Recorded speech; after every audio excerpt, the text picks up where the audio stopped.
Olá, você! Eu sou Ed Carlos Pinheiro e nós estamos iniciando aqui agora um novo tema no nosso curso de teologia, né? Tá certo que esse curso aqui, a única intenção dele é levar o conhecimento a você. Ele não te dá diploma, ele não tem reconhecimento do MEC, mas com certeza ele tem um reconhecimento muito maior que o reconhecimento da terra, né? Ele tem um reconhecimento de Deus. E nós vamos estudar a respeito de um tema, né, chamado bibliologia, né?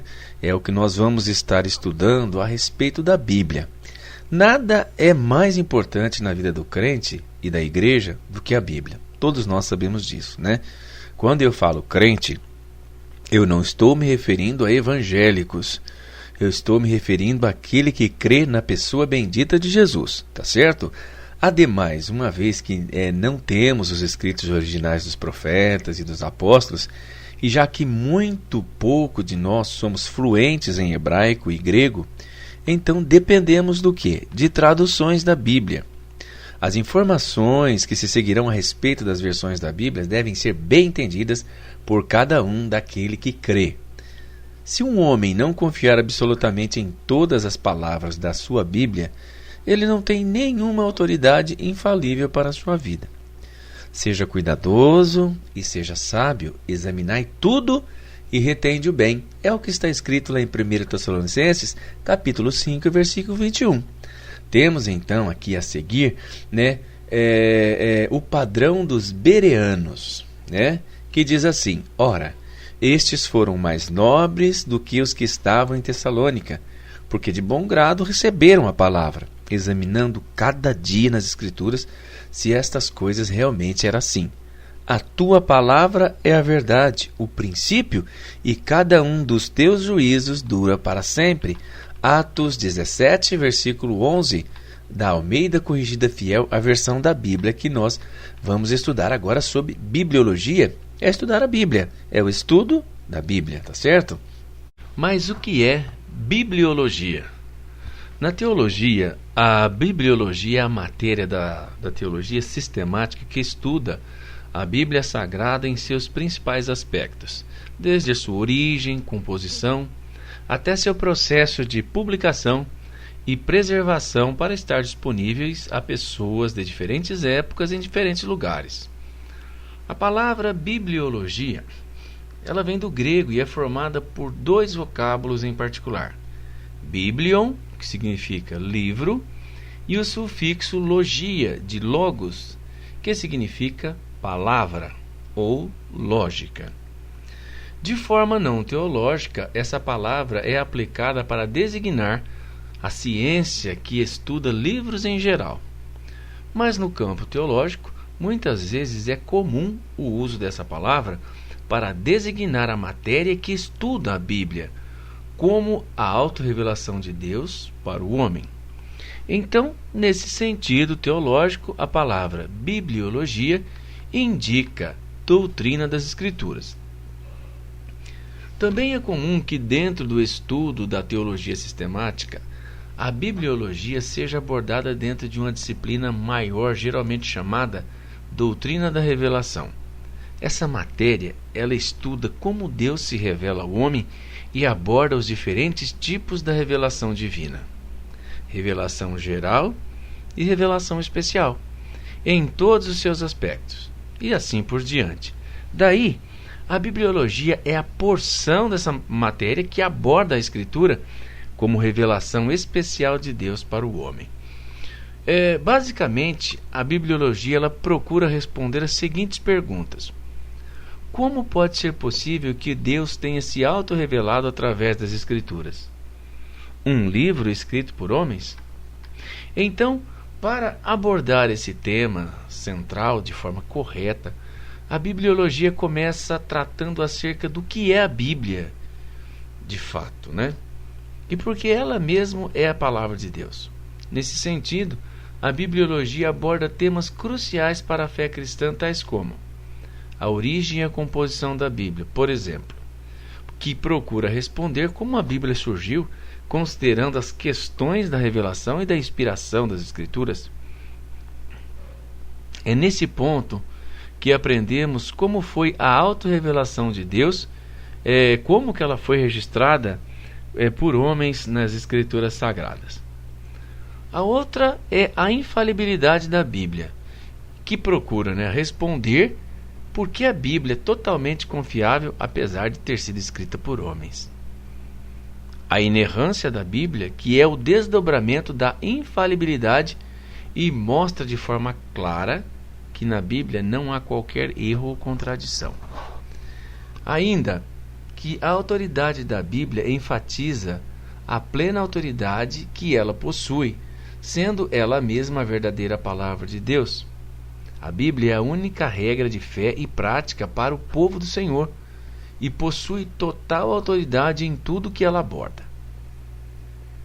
A suficiência da Bíblia ainda procura mostrar que a Bíblia ela é completa, de modo que não há mais nada a ser revelado de forma especial da parte de Deus para o seu povo. A Bíblia ela é suficiente, ou seja, nela há tudo o que o homem precisa saber acerca de Deus, o que ele faz, qual é a sua vontade para nós e como podemos ter um relacionamento salvífico com ele.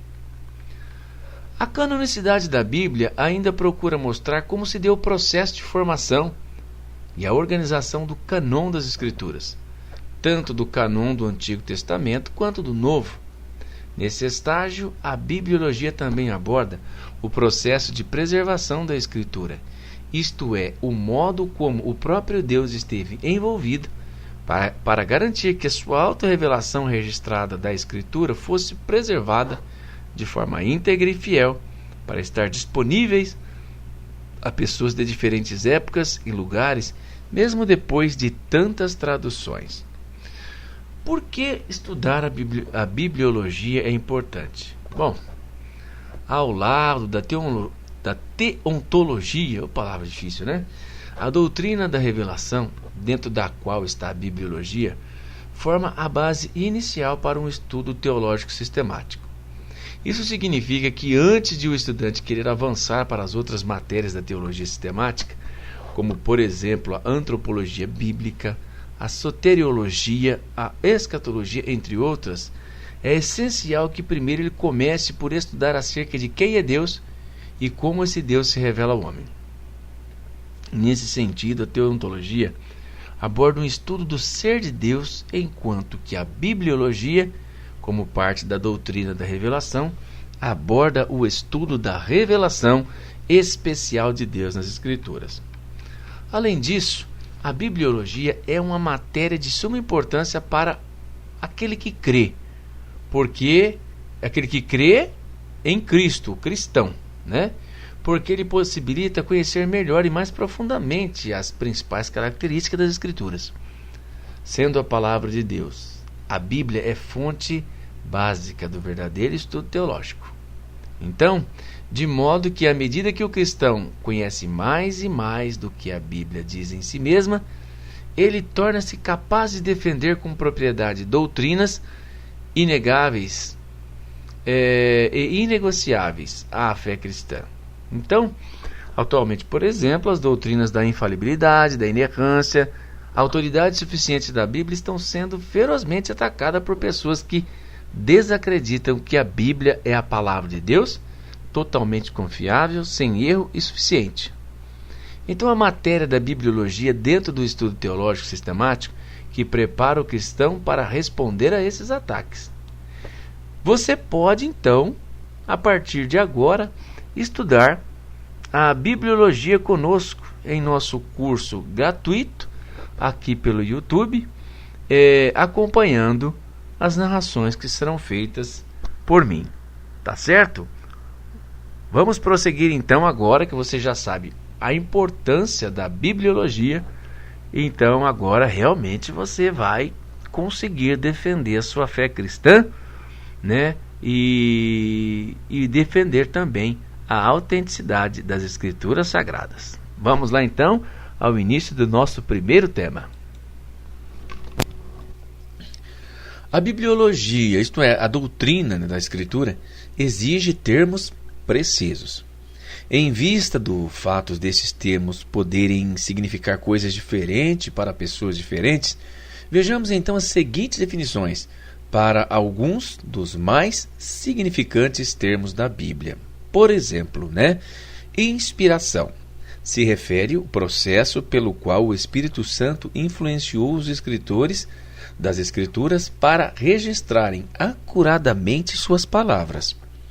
O produto sendo a palavra inspirada do próprio Deus. Os autógrafos. O que são os autógrafos? Se referem aos escritos originais, tanto do Velho Testamento quanto do Novo Testamento. A infalibilidade se refere a quê? Se refere à inabilidade dos autógrafos conterem erros ou errarem. Então, eles eram infalíveis. Por quê? Porque eram inspirados pelo Espírito Santo. Um outro termo, inerrância, se refere ao fato de que os autógrafos, ou seja, aqueles que escreveram a Bíblia, não têm nenhum erro. Preservação. Se refere à preservação providencial perfeita, até mesmo ao nível de cada uma de todas as palavras. Na realidade, cada letra dos autógrafos, nos manuscritos hebraicos e gregos que sobreviveram ainda até hoje. Isso é a preservação providencial de Deus. Textus receptus, uma palavra em latim que significa texto recebido. Se refere ao Novo Testamento em grego, na edição fundada sob a tradição coletada por Erasmus, a partir da primeira edição em 1516. Depois por Stephens, depois por Beza, e assim chamado após a edição dos Elsevier, de 1633. A edição de Beza, por exemplo, de 1598, é o texto básico, de onde Almeida da Reforma foi traduzida. Textos críticos, ou texto crítico, se refere à edição do Novo Testamento em grego baseado na teoria textual de Westcott em 1825 até 1901. É essencialmente manifestado na 26ª edição da The Nestle Island Greek New Testament. A crítica textual se refere à ciência de restaurar o texto original de um antigo escrito a partir dos manuscritos sobreviventes ainda nos dias de hoje. Adequado entendimento destes termos bíblicos é essencial para discernir os parâmetros das questões da bibliologia. A palavra do Senhor em Salmo 119, versículo 160, diz assim: A tua palavra é a verdade desde o princípio, e cada um dos teus juízos dura para sempre. Vamos falar na continuação a respeito do ataque do inimigo à palavra de Deus. O ataque satânico contra a palavra de Deus remonta lá ao Jardim do Éden.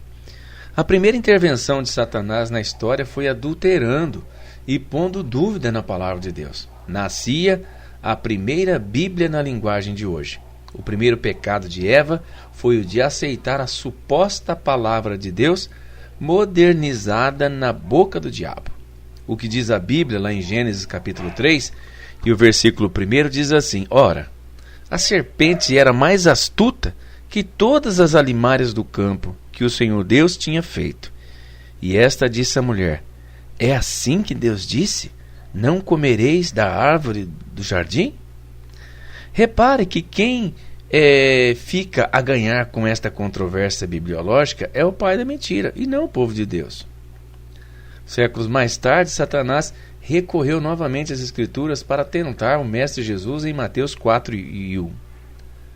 Muitos meios foram usados para que a Bíblia ficasse restrita ao pequeno círculo dos sacerdotes, tipo padres, bispos e papas.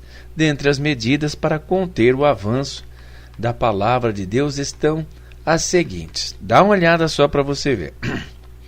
Em 1229, o concílio de Toulouse, na França, o mesmo que criou a diabólica Inquisição, determinou: proibimos os leigos de possuírem o Velho e o Novo Testamento. Proibimos ainda mais severamente que esses livros sejam possuídos no vernáculo popular.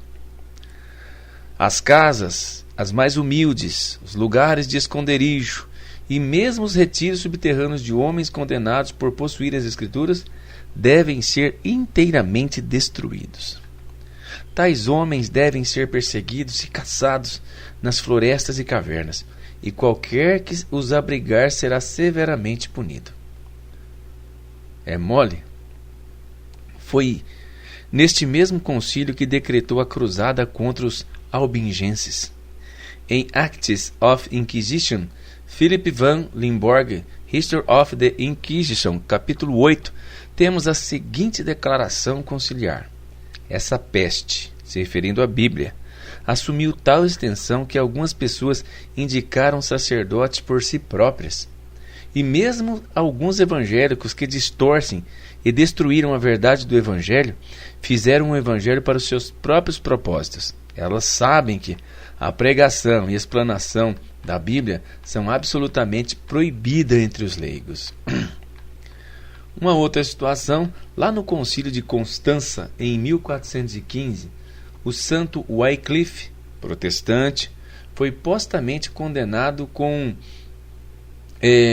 o pestilento canalha de abominável heresia, que inventou uma nova tradução das Escrituras em sua língua materna. O Papa Pio IX, em sua encíclica Quanta Cura, em 8 de dezembro de 1866, emitiu uma lista de 8 erros sob 10 diferentes títulos. Sob o título 4, ele diz: socialismo, comunismo, sociedades clandestinas, sociedades bíblicas, pestes estas devem ser destruídas através de todos os meios possíveis. Em 1546, Roma decretou, abre aspas, a tradição tem autoridade igual à da Bíblia, fecha aspas. Esse dogma está em voga até hoje, até porque existe o dogma da infalibilidade papal. Ora, se os dogmas, bulas, decretos papais e resoluções, outras, possuem autoridade igual das Escrituras, os romanos não precisam buscar verdades na palavra de Deus, então? O Papa Júlio III, preocupado com os rumos que a sua igreja estava tomando, ou seja, perdendo prestígio e poder diante do número cada vez maior de irmãos separados, ou os cristãos novos, ou ainda protestantes, apesar dos diversos massacres, convocou 3 bispos dos mais sábios e lhes confiou a missão de estudarem com cuidado o problema e apresentarem sugestões cabíveis. Ao final dos estudos, aqueles bispos apresentaram ao Papa um documento intitulado Direções concernentes aos métodos adequados a fortificar a Igreja Romana. Tal documento está arquivado na Biblioteca Imperial de Paris, folho B, número 1088, volume 2, páginas 641 a 650. O trecho final deste ofício é o seguinte. Abre aspas. Finalmente, de todos os concílios que bem nos pareceu dar a vossa santidade, o Papa, deixamos para o fim o mais necessário. Nisto, vossa santidade deve pôr toda a atenção e cuidado de permitir o menos que seja possível a leitura do Evangelho, especialmente na língua vulgar em todos os países sob vossa jurisdição. O pouco dele se costuma ler na missa deve ser o suficiente para que, mais do que isso, não deve ser permitido a ninguém. Enquanto os homens estiverem satisfeitos com esse pouco, os interesses de vossa santidade prosperarão, mas quando eles desejarem mais, tais interesses declinarão. Em suma, aquele livro, a Bíblia, mais do que qualquer outro, tem levantado contra nós esses torvelinhos e tempestades dos quais meramente escapamos de ser totalmente destruídos. De fato, se alguém o examinar cuidadosamente, logo descobrirá o desacordo e verá que a nossa doutrina é muitas vezes diferente da doutrina dele, e em outras até contrária à dele. O que se o povo souber, não deixará de clamar contra nós, e seremos objetos de escárnio e ódio geral. Portanto, é necessário tirar esse livro das mãos e das vistas do povo, mas com grande cuidado para não provocar tumulto. Assinam Bolognae 20 Octobis, Vincentius de Durtatibus, Egidius Faceta e Gerardus Busdragos. Esses três assinaram um documento, um levantamento que informava que a Bíblia, a leitura da Bíblia pelos povos de menor cultura representava um perigo, né, ao domínio da religião romana, ao domínio papal sobre os cristãos. Então, todos esses maléficos expedientes usados para eliminar, alterar ou suprimir as Sagradas Escrituras não conseguiram êxito. A Bíblia é o livro mais vendido e mais lindo de todo o mundo e está traduzido hoje para quase 2.000 línguas e dialetos. Só no Brasil são vendidos por ano 4 milhões de Bíblia, afora uns 150 milhões de livros com pequenos trechos de Bíblias incompletos. Os reflexos desses expedientes, ou seja, as tentativas de algemar a palavra de Deus, ainda hoje são sentidos. No Brasil, são poucos os católicos que se destinam à leitura da Bíblia, fruto de uma proibição que vem de centenas e centenas de anos. Regra geral, se contentam com o pouco que lhes são oferecidos na missa. E enquanto se contestam com esse pouco, como sugeriram aqueles bispos ao Papa no item 5 retrocitado, continuam errando. Olha o que diz a palavra de Deus em Mateus 22, 29. Errais não conhecendo as Escrituras nem o poder de Deus.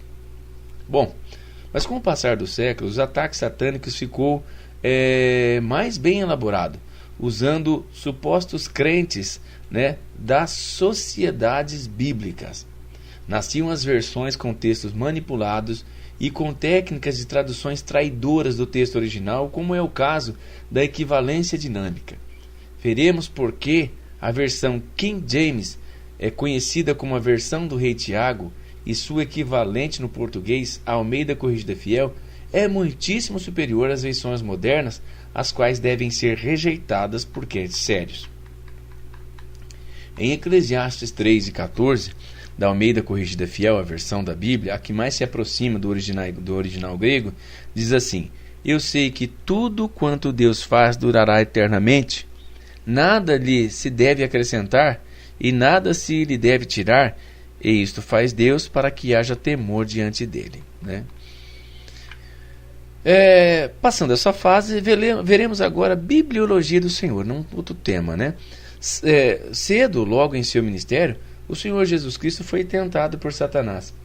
O Senhor respondeu ao tentar com 3 referências lá de Deuteronômio 4, de 1 até 11.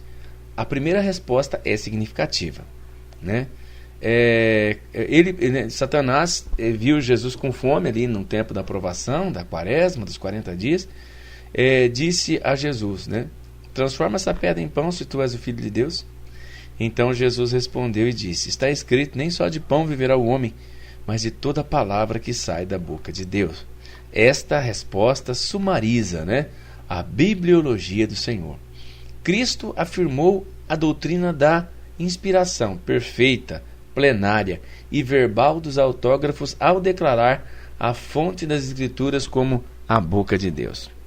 Cristo afirmou a doutrina da perfeita autoridade da Escritura e, consequentemente, sua infalibilidade e inerrância ao enaltecê-la como o padrão através do qual o homem viverá.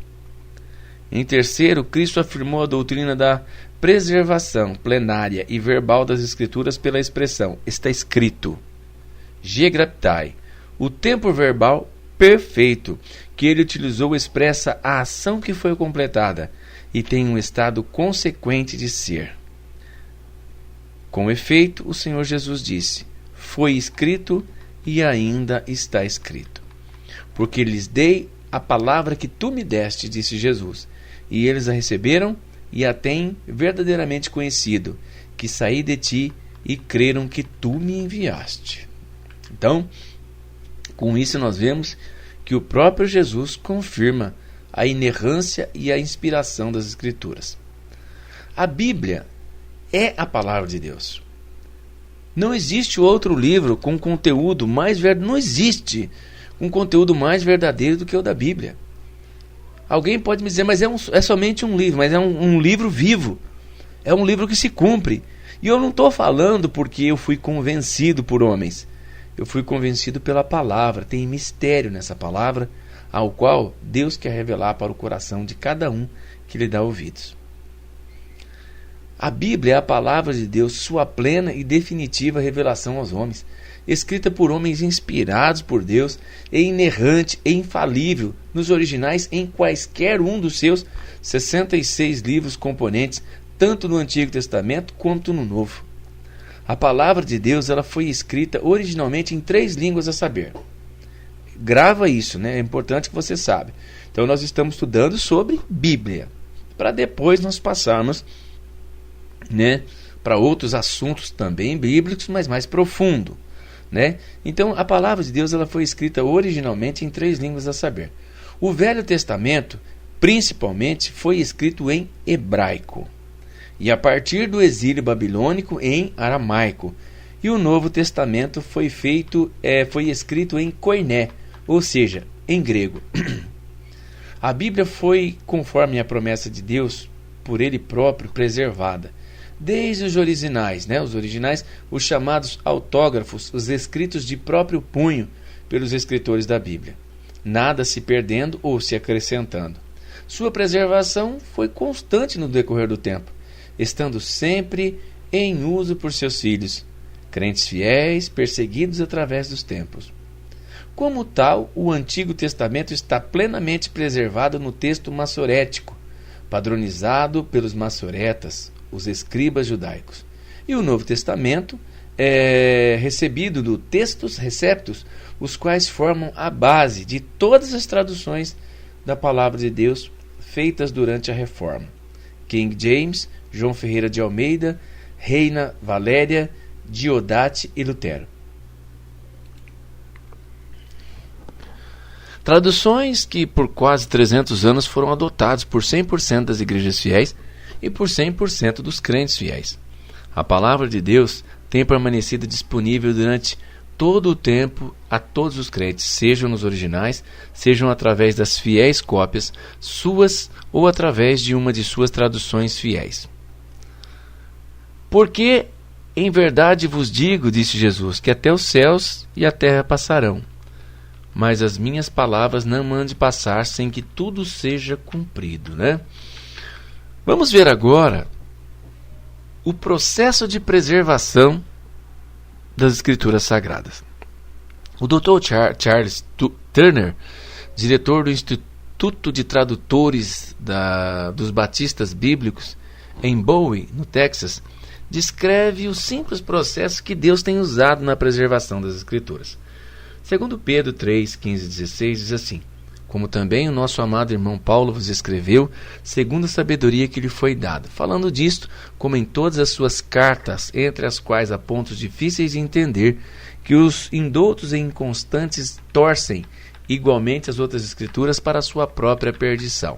Bom, nesses versos, Pedro claramente diz que as palavras de Paulo eram igualadas às das escrituras. Ele cria que as palavras de Paulo eram inspiradas diretamente por Deus, e escreveu isso em um tempo quando havia aqueles que torciam as escrituras, ou seja, distorcia, deixava ela mais branda, mais fácil, mais mística. Note o tempo presente em os indoutos e inconstantes, torcem igualmente as outras escrituras para a sua própria perdição.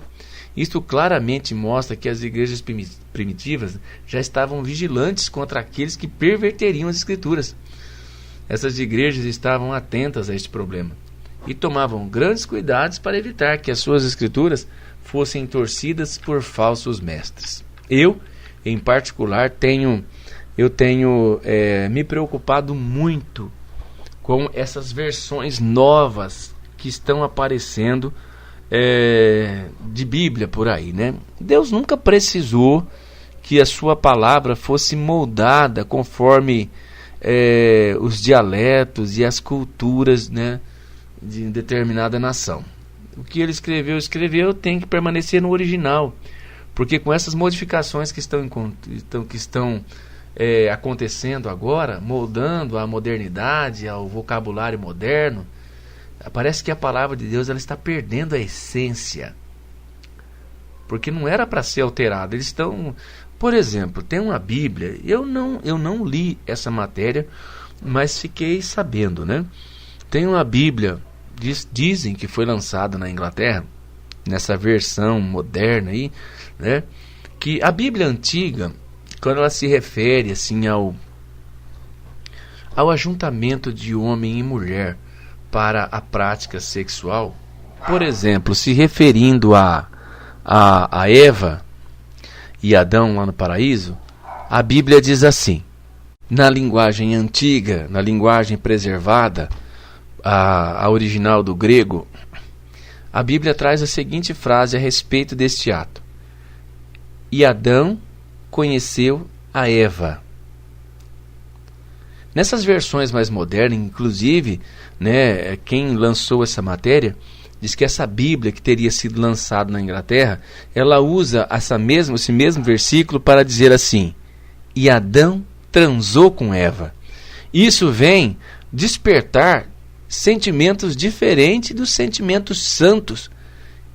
Quem é que não entende o primeiro texto que foi dito com toda a regra de cuidado e cautela? E Adão conheceu a Eva. Por que precisar moldar o texto e Adão transou com Eva, se ambas as frases estão querendo dizer a mesma coisa? Mas não é. É para perverter o verdadeiro a verdadeira palavra de Deus. Então, eu fico meio ligeiro com isso, fico completamente atento com esse tipo de coisa, e eu prefiro as escrituras o mais possível próximo da língua original. Essas modernas, revisadas, atualizadas, eu não vou com a cara dessas Bíblias não. Então, quando você for comprar uma Bíblia, fique bem atento à versão, né, que ela é lançada.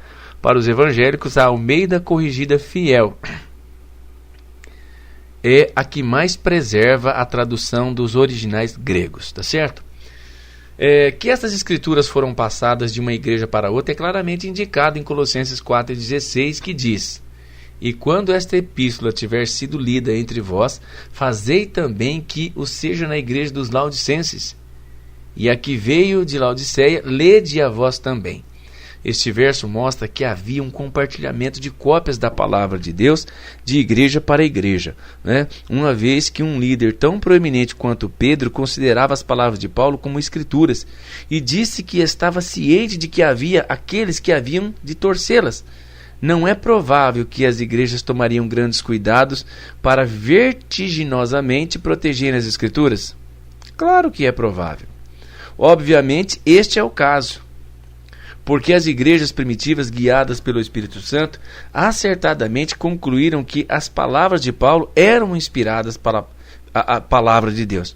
Porque Paulo diz assim, quando ele teve o encontro com Jesus ali na caminho de Damasco, e aí depois ele teve todo aquele processo com as escamas nos olhos dele, ele ficou cego e tal. Aí, quando é falado lá em 1 Coríntios 11, a partir do versículo 23, quando ele vai falar sobre a ceia do Senhor, ele usa o termo assim, olha, o que recebi do Senhor, assim vos ensinei. Ele nem recebeu, não foi do Espírito Santo, ele recebeu do próprio Jesus os ensinamentos. Por isso que os ensinamentos de Paulo também são sacrossantos, apesar dele não ter andado com Jesus, mas ele recebeu de Jesus depois, tanto depois de um encontro tremendo, né? A Bíblia fala que Paulo estava a caminho de Damasco com carta dos sacerdotes para perseguirem os cristãos, né, que obedeciam a palavra de Deus, a palavra de Jesus, e de repente uma luz, né, tremenda o cercou no caminho. E aí uma voz, a voz esta que somente Paulo ouvia, e a luz muito forte, ele não conseguia ver nada, tanto que ele ficou cego por um período. Essa voz era ouvida também por aqueles que estavam com ele, com Paulo, se você verificar nas escrituras. E aí o Senhor Jesus diz assim para ele: Paulo, Paulo, por que tu me persegues? Dura para ti recalcitrar contra os aguilhões. E aí se discorre, né? A gente não sabe quanto tempo exatamente né? E sobrenaturalmente Paulo ficou naquele encontro com Jesus. Então, as cartas de Paulo merecem fazer parte do cânon sagrado, as escrituras sagradas, tá certo? Eles tomaram todas as precauções para salvaguardarem as escrituras através de compará-las com cópias feitas por outras igrejas. Olha que cuidado! Muitos, embora falsos mestres, tenham deliberadamente mudado o texto em um esforço para apoiarem seus ensinos falsos, corrigir um texto e trazê-lo de volta à leitura original foi sempre uma questão simples. As igrejas só tinham que checar as várias outras igrejas e determinar o que diziam as cópias destas. Fazendo isto, as igrejas descobriam qual escrita concordava com a maioria das cópias das outras igrejas. Olha que trabalho esse pessoal tinha no passado, né?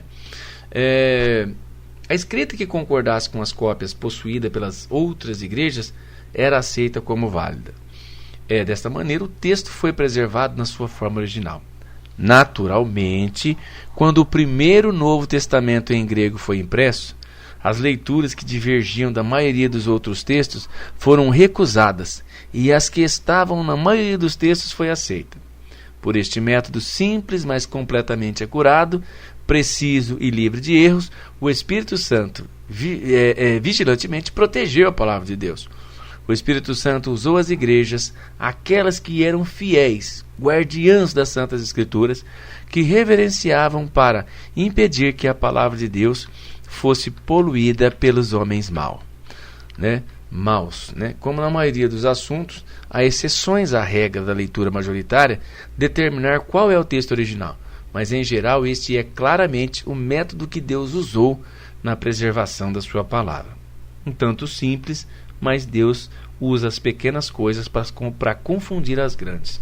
A importância desse esboço que nós acabamos de mencionar irá se tornar clara ao leitor à medida que nós prosseguiremos com o tema bibliologia, ou seja, estudo profundo das Escrituras Sagradas.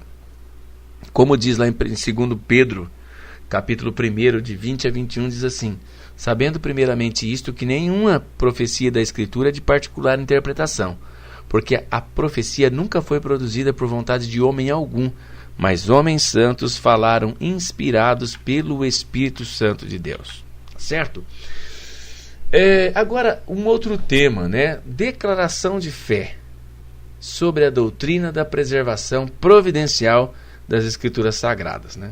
É a Confissão de Fé de Westminster, em 1643 até 1648. O Velho Testamento em hebraico e o Novo em grego, sendo diretamente inspirados por Deus e pelo seu singular cuidado e providência, conservados puros através dos séculos. São por esta razão autênticos. Assim como em todas as controvérsias de religião, a Igreja tem que recorrer a eles como autoridade e instâncias finais. Mas uma vez que estas línguas originais não são conhecidas por todo o povo de Deus, povo este que tem o direito e interesse nas Escrituras e é ordenado a, no temor do Senhor, lê-las e pesquisá-las, seguem-se que elas devem ser traduzidas para a língua comum de cada nação aonde chegarem, para que a palavra de Deus, habitando abundantemente em todos, eles possam adorá-lo de modo aceitável e, através da paciência e conforto das Escrituras, possam ter esperança. Isso está lá em Westminster, na Confession of Faith de Filadélfia. Então, esse tratado, este acordo, este pacto está registrado neste documento que eu acabei de mencionar. Existe também a Confissão Batista de Londres, em 1677 e 1689. Diz assim, abre aspas, o Velho Testamento em hebraico, que foi a língua nativa do povo de Deus da Antiguidade, e o Novo Testamento em grego, que no tempo da sua escrita era a língua mais geralmente conhecida por todas as nações, sendo imediatamente, isto é, diretamente, inspirados por Deus e pelo seu singular cuidado e providência, conservados puros em todas as épocas. Portanto, são, por esta razão, autênticos. Portanto, em toda controvérsia religiosa, a Igreja tem que recorrer a eles como uma autoridade final absoluta. Mas uma vez que estas línguas originais não são conhecidas por todo o povo de Deus, que tem o direito e interesse nas Escrituras e são ordenados a, no temor de Deus, lê-las e procurá-las, elas devem ser traduzidas para a língua usual de todas as nações a qual chegarem. Para que a palavra de Deus, habitando abundantemente em todos, eles possam adorá-lo de uma maneira aceitável e, através da paciência e do conforto das Escrituras, possam ter a esperança. Essa é a confissão de fé dos batistas. Ainda existe, a confissão de New Hampshire, em 1833, que diz assim, eles, nessa confissão, eles dizem assim: cremos que a Bíblia Sagrada foi escrita por homens divinamente inspirados e é um tesouro perfeito da instrução celestial que Deus tem como seu autor próprio. Deus é o próprio autor das Escrituras Sagradas. Salvação como sua fidelidade. E verdade sem qualquer mistura de erro como seu assunto e conteúdo. Portanto, é e permanecerá sendo até o fim do mundo o verdadeiro centro da união cristã e o supremo padrão pelo qual toda conduta, crença e opiniões humanas devem ser tratadas. Existem outras confissões que nós poderíamos aqui mencionar, porque se fôssemos aqui mencionar todas, não perderíamos muito tempo, mas tomaria muito tempo com o assunto, que não é tão curto assim. Existem outras confissões que acabaram assim autenticando os escritos antigos como verdadeiros. Além das que nós já mencionamos, existe também a confissão de Savoy. Você pode pesquisar pela internet que você vai encontrar. Em 1652, tem a confissão da Suíça em 1675, tem a confissão batista da Filadélfia, cerca de 1743, artigos de fé da União Batista Bíblica da América em 1923, a Fé e Mensagem Batista em 1925, da Convenção Batista do Sul dos Estados Unidos. Formas de tradução da Bíblia. Você sabe como que se deu as traduções da Bíblia? Como que elas foram feitas? Então, nós vamos ver a partir de agora. Tradução por equivalência formal e tradução por equivalência dinâmica. Então, você tem que saber disso. Porque se chegam pessoas para você e falam assim, a Bíblia foi escrita por mão de homem. Então, você tem que... Eu tive uma professora de matemática uma vez, que quando ela ia ensinar uma equação, que já é difícil aprender, ela não explicava a equação, ela explicava como que se chegou àquela equação. Aí depois sim ela explicava a equação. Então eu trago esse ensinamento para você também. A Bíblia é a equação a qual você tem que desvendar. Mas o que nós estamos vendo, bibliologia, é você saber como que você chegou à Bíblia. Como que a Bíblia passou a existir. É igual o processo da matemática que eu acabei de mencionar. Então, você está agora sabendo o porquê que você crê nas Escrituras. Isso talvez seja uma das matérias mais importantes desse curso nosso. É você saber como que as Escrituras foi formada. Porque muitas vezes chega um discípulo do diabo na sua frente e fala, você crê na Bíblia? Isso é mais uma filosofia que foi escrita igual as muitas outras. E aí você pode correr o risco de perder, de crer na Bíblia. Então é muito importante que você saiba como que ela se formou, como que ela foi traduzida, como que ela foi traduzida para o português. Nós vamos ver tudo isso aqui. Você vai se enriquecer o seu conhecimento e você vai crescer na graça e no conhecimento. Porque a Bíblia diz que a luz do justo, ela é igual à luz da aurora. Vai brilhando mais e mais até chegar dia perfeito. Tá certo? Bom, mas como funcionou então a tradução da Bíblia por equivalência? Esse processo de tradução da Bíblia por equivalência formal, como sendo um processo pelo qual se traduz palavra a palavra, o mais fiel possível o texto em questão. Mas temos que atender que este processo não é um processo mecânico, pois vários fatores influenciam também nesse processo, tais como, uma palavra sempre tem em quase todas as línguas vários significados. Você quer um exemplo? Manga. No Brasil, por exemplo. Primeiro, que ele pode ser um nome. Segundo, ele é o nome de uma fruta. E terceiro, ele pode significar uma das partes da camisa ou da blusa, né? Muitos deles semelhantes, mas a definição precisa de cada uma difere ligeiramente entre si. Então, o seu real significado se entende pelo contexto imediato, optando pela melhor palavra para cada caso. Também podemos ter palavras que se escrevem exatamente da mesma maneira, mas o seu significado é completamente diferente. Em português, designamos tais palavras como homógrafas. Por exemplo, o que significa conservo? Depende do contexto. Tanto pode significar servo juntamente com outro, mas também conservação. E muitas palavras são homógrafas. Por aqui se vê que existe um trabalho muito meticuloso a ser empreendido pelos tradutores em relação às palavras. Olha que tarefa que têm os homens de Deus e que responsabilidade eles têm em traduzir a língua para as suas línguas originais. Pode existir uma palavra que na língua para a qual se vai traduzir não existe uma correspondência direta. Então, terá que se arranjar maneira para se introduzir a informação total.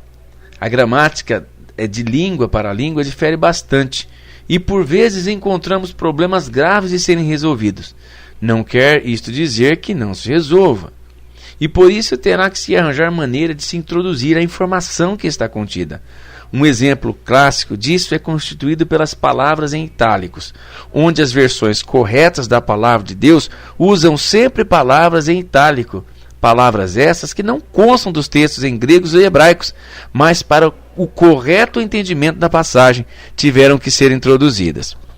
Podemos confiadamente dizer que fazem parte da palavra de Deus, pois são necessárias para uma correta leitura e entendimento da passagem.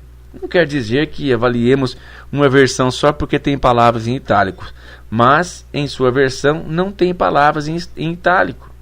O melhor é pensar em comprar uma Bíblia traduzida completamente por equivalência formal, tal como o que eu já mencionei, a Almeida Corrigida Fiel da Sociedade Bíblica Trinitariana do Brasil. É uma das que mais se aproxima do grego. Isto é uma pequena amostra do quão trabalhoso é uma tradução das Escrituras Sagradas por equivalência formal. Todas as versões da Reforma foram feitas usando o processo de tradução por equivalência formal. As versões antigas, como a Peshitta, a antiga latina, foram feitas por equivalência formal, pois a ideia de equivalência dinâmica e a teoria só do pensamento principal é uma novidade do século passado, ou seja, do século XX. Mas o tempo da igreja de Laodiceia tinha que inventar alguma coisa nova, né? Logo Laodiceia. Então, nestes últimos tempos, tem se fabricado perversões, usando um método denominado de tradução por equivalência dinâmica. Mas então, o que é este método de equivalência dinâmica e em que ele consiste? É exatamente o que nós vamos ver no próximo tema. Fique conosco, peço para você, multiplique esse conhecimento, compartilhe com seus irmãos, com seus amigos e vamos fincar o pé juntamente aqui comigo, aprendendo a cada semana ou a cada dia. Assim que eu tiver tempo, eu vou fazendo um tema novo sobre esses estudos de teologia. É muito importante que você, pregador, é muito importante que você que tem um ministério na igreja, é muito importante você conhecer e saber desse tema que nós estamos tratando. É fundamental, porque nisso consiste a razão da nossa fé, o estudo sistemático de como foi formada a Bíblia Sagrada. Até o próximo tema e um grande abraço. E um grande abraço. E um grande abraço. E um grande abraço. E um grande abraço. E um grande